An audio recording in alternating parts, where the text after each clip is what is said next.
This is Pearl, and today I'm going to read Little Pilgrim's Progress, Chapter 5. Help finds Little Christian. Little Christian felt very much inclined to cry when he heard the voice of a friend. He had almost made up his mind that Evangelist was wrong, and that the king did not care to have little children traveling along the road to his beautiful city. I am so small, he thought, and so stupid. I cannot even get safely across this plain. And what should I do if I came to a high mountain or a deep river? But just at that moment, a boy named Help, who was one of the king's servants, came near to the slough and saw poor little Christian struggling in the mire. Help was a kind-hearted boy, and he ran at once to see what he could do for the child. "How did you fall in?" he asked, but little Christian could not tell him. "Evangelist said I was to go to the wicket gate, and I did not know about the marsh."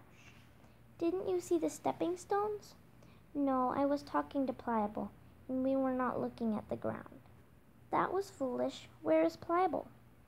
"He got out, but he went home and did not try to help me." "Well, don't be frightened. I shall be able to reach you in a minute. The king will always take care of you.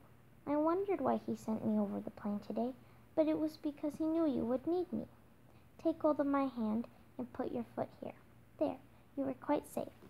Little Christian stood trembling with tears in his eyes. "You are very kind," he said. "I should never have got out by myself." "No," replied Help, "I don't think you would have. Are you going to the Celestial City?"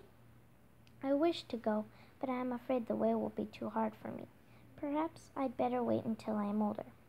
"No, you must not wait. The king will watch over you, and whenever you need a friend to help you, he will send somebody." "Are you sure?" asked little Christian. "I am such a little boy, and the others all said I was stupid." "Never mind what people say. If you are one of the king's pilgrims, you are quite safe.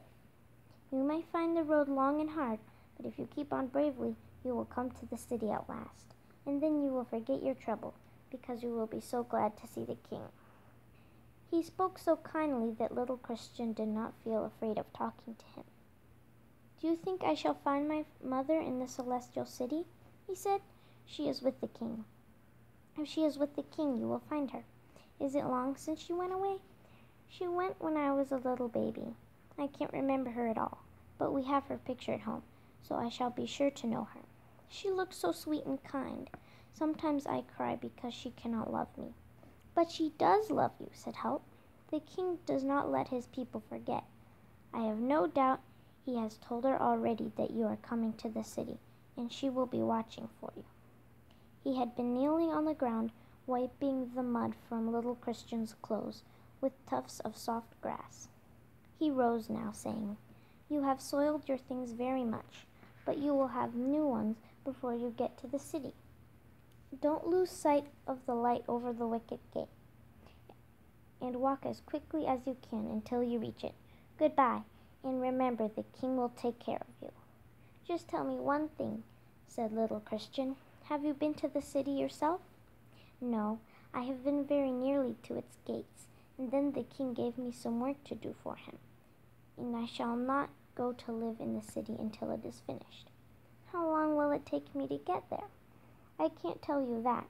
For some people the journey is longer than for others. But if you love and obey the king, he will be sure to guide you to the city at the right time. Now I must go. If you are frightened again, cry to the king, and he will hear you."